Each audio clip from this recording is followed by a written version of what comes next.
that's a cul-de-sac and no one walks by, never had a banner, never had literature.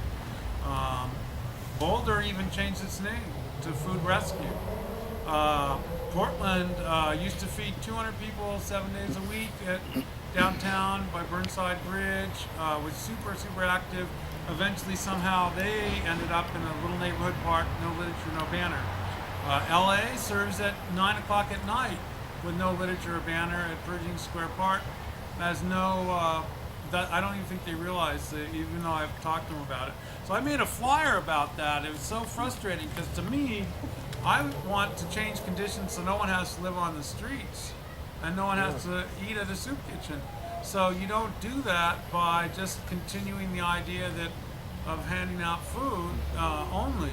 It's important to hand out food, but only to free people to organize and not have to spend their time looking for food, but to actually change society. Because it's ridiculous. There's billions of dollars going to things like war, like drones over our skies, like, you know, we even spend billions of dollars to promote McDonald's and Burger King overseas, you know. And that kind of stuff is really terrible when we could be funding education, healthcare.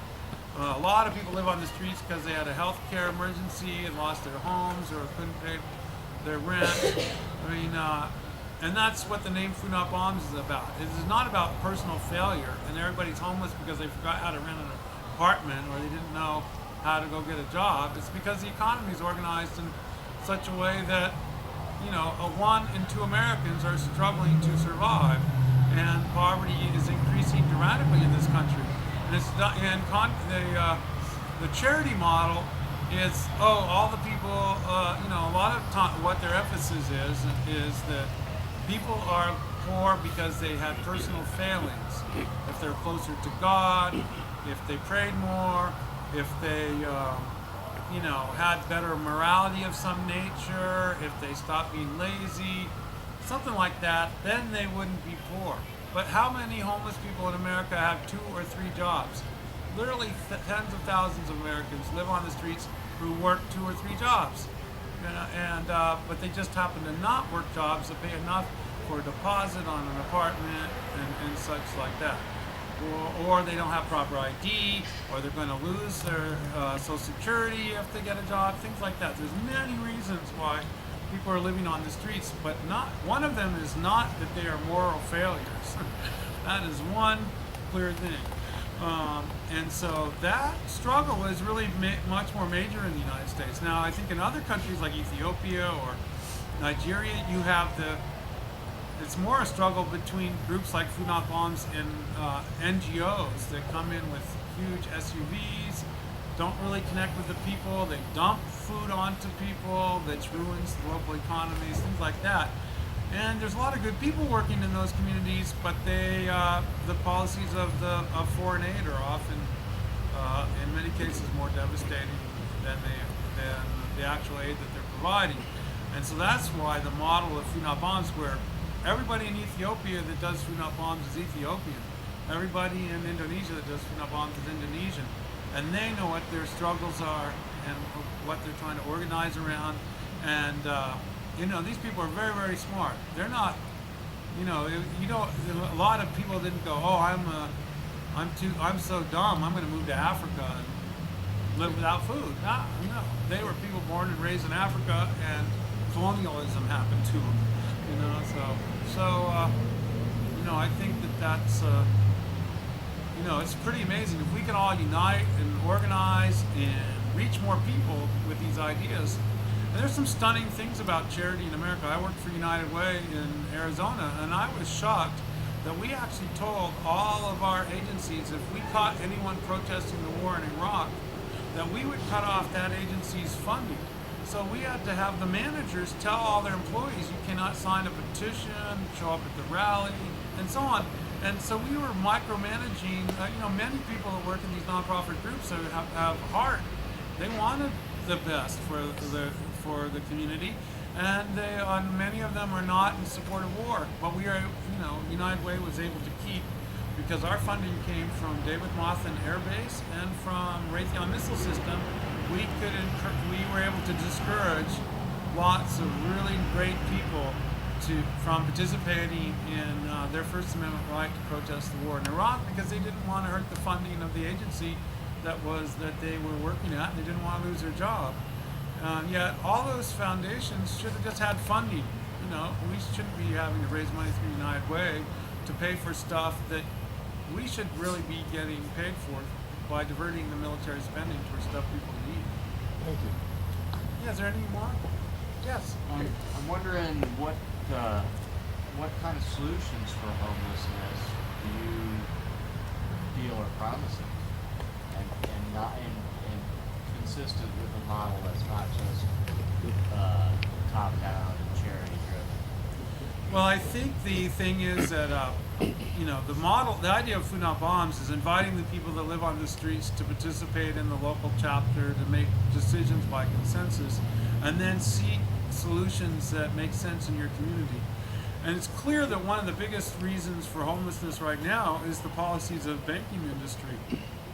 And so to build an attitude in this country that the banks have stolen from us, and they've kicked all these working people out of their homes, and that shouldn't have happened, and that we should be allowed back in our homes. And so we may need to step up things like homes not jails, where we're not only taking back housing and moving the people that are on the streets back into their own homes, like would make sense, but also educating the rest of the people why that is important and why everyone should be in solidarity with that kind of attitude. And you can see that's happening in places like Europe, where a lot of people are like, the whole European Union and the Euro happened so quickly in 20 years from when it started to now, that the average people, many of them are see the crime that the bankers have committed against the public. And they see like the big suicide rate that's happening in Spain, where when you foreclose, people often kill themselves. And you have local politicians who are now, uniting with local residents to fight against the banks and to put people back into their homes and to ignore the payment of the mortgages and stuff like that. What's going on in Cyprus is what people are doing there.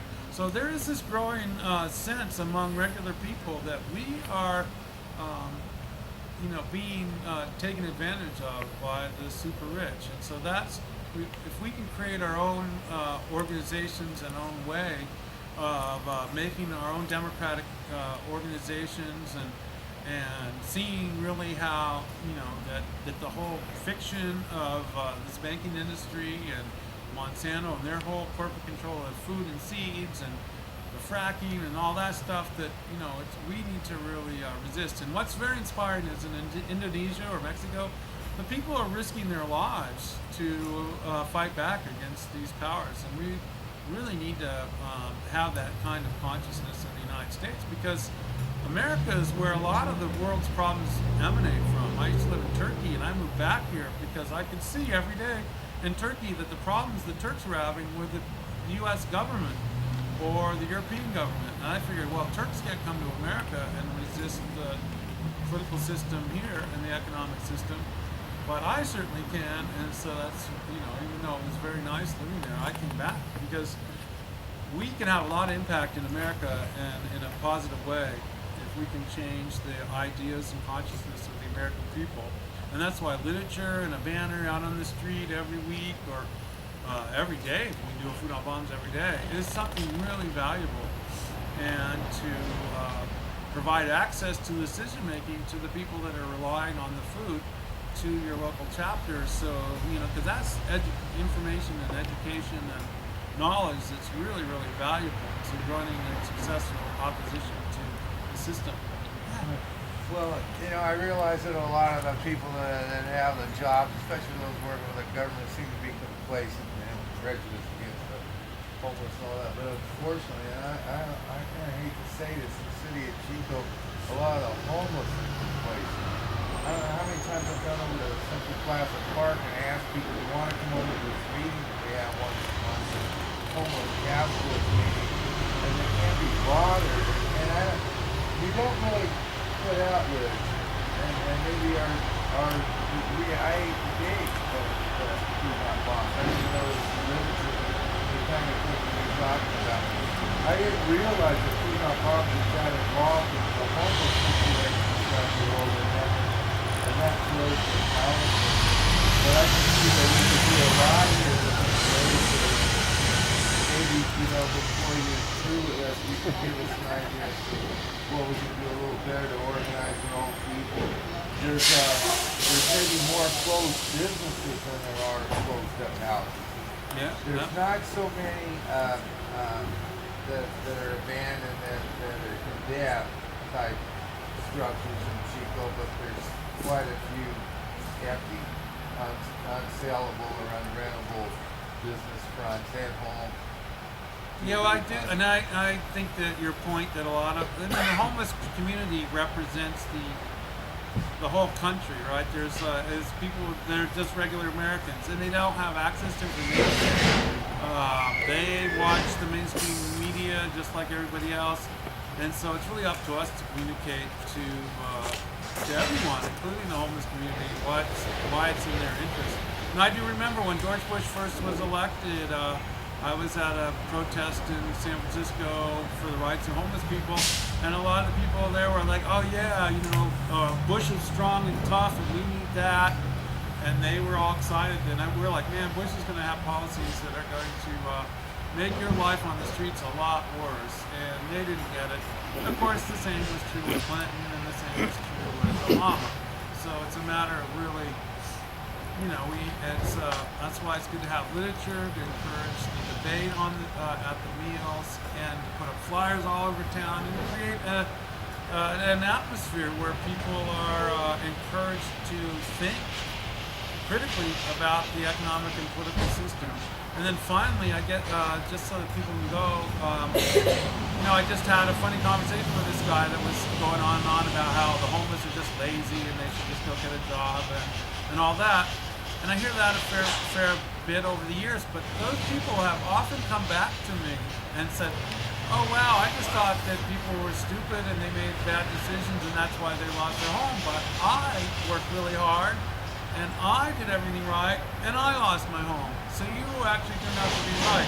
And I can't tell you how many times in 33 years I've heard that story. But thanks so much everyone for coming, and I'm happy to talk to you more up here.